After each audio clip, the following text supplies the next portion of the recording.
Hello, and welcome to this third video in a series of occasional videos I'm making on the sociology of religion. This one dealing with the topic of departure or deconversion from religious movements and organizations. What I'm terming deconversion is the process by which a member of a particular religion loses their faith and leaves their religious community.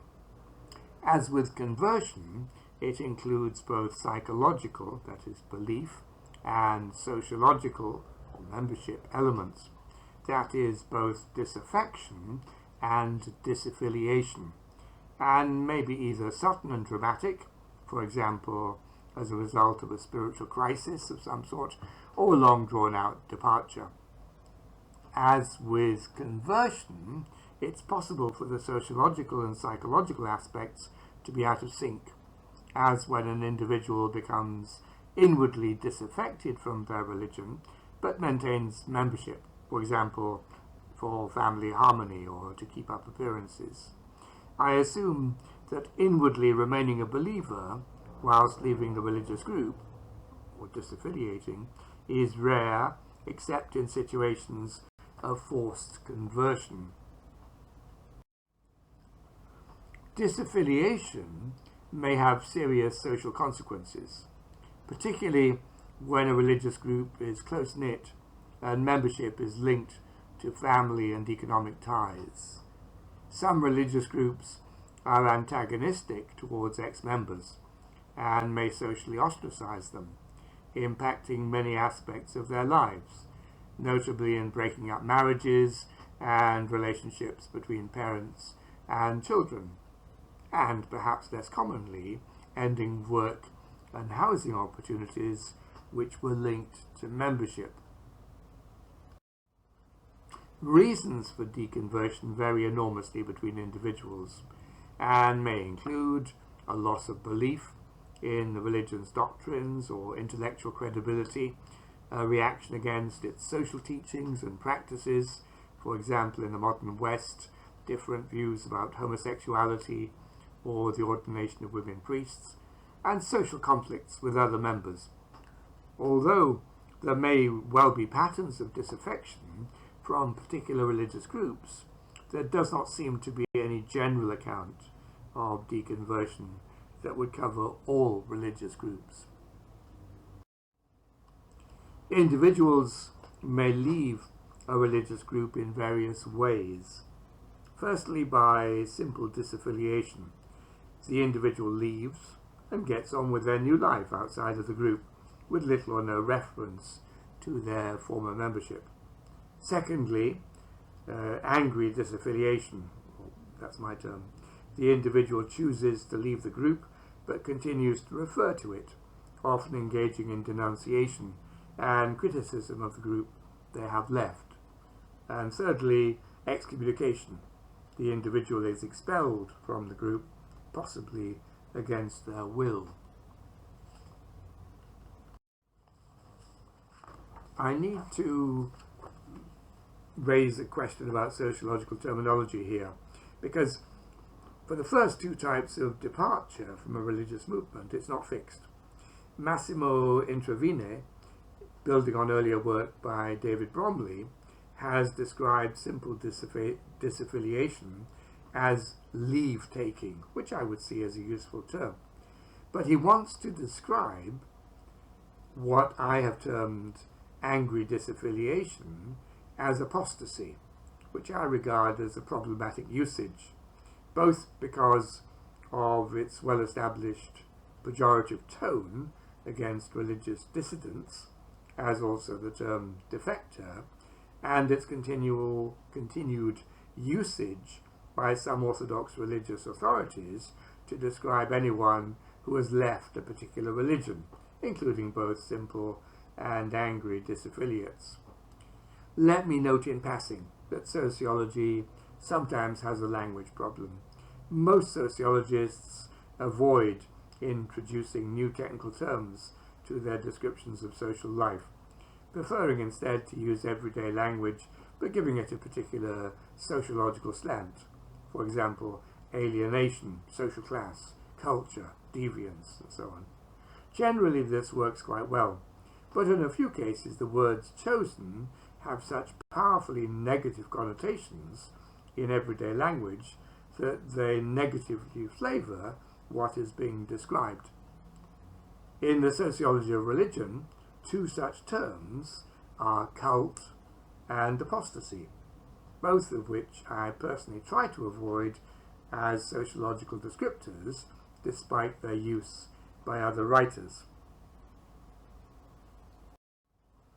Presumably, an important variable of any kind of disaffiliation is the extent to which the abandoned religious identity was an important part of the individual's life. For those for whom the religion was central to their self-understanding and their social relationships, leaving would be difficult, if not traumatic, particularly if they were long-term members who had invested a large part of their lives in the movement. By contrast, for someone whose level of involvement was slight, leaving could be of relatively minor importance. The social context is also important here. Disaffiliation is easier in a relatively secularized or pluralistic society than in a strongly religious one, in which religious norms and identities play a major role in most people's lives. Again, the reaction of the religious group to disaffiliation is important. Angry disaffiliation, rather than merely leave-taking, is presumably more likely when the reaction to disaffiliation is extremely hostile. In English, we have the term lapsed to refer to someone who still belongs to a particular religion in terms of identity and possibly belief, but no longer practices it. In all cases, these are individuals who retain an identity, at least partly defined, in terms of their religion of origin, whatever their current practices and beliefs. They are currently disengaged, but not disaffiliated, and may well continue to follow many of the cultural norms of their religion. They may even maintain an occasional level of participation. For example, Christians who only go to church for major occasions, such as Christmas and Easter.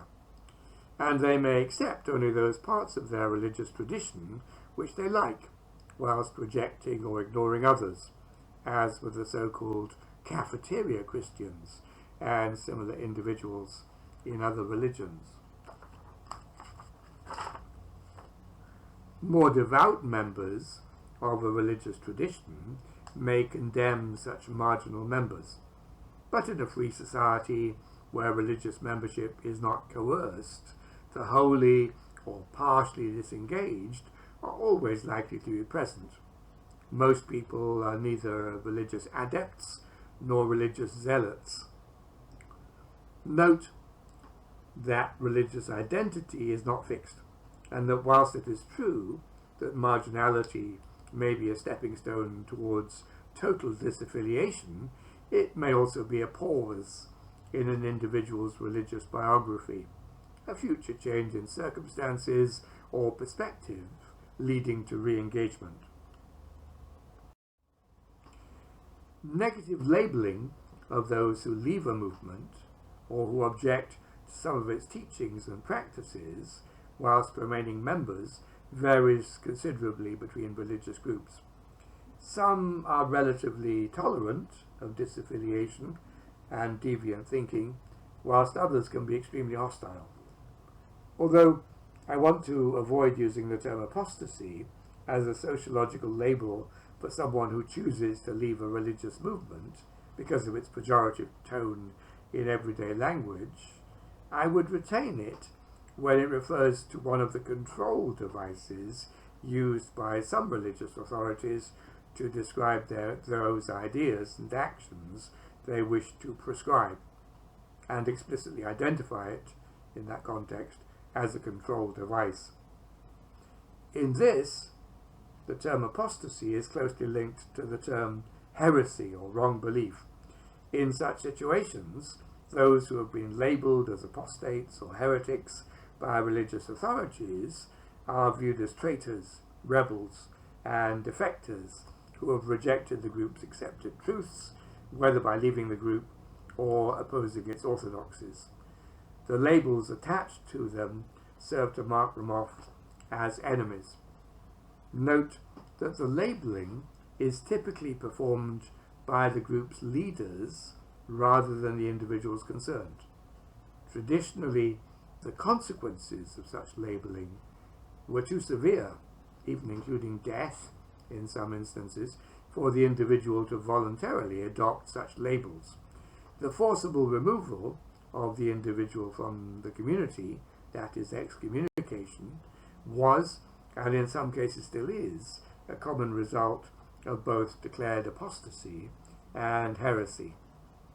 Next week, I will conclude this short series of videos by examining what I see as the major sociological factors impacting both conversion and deconversion.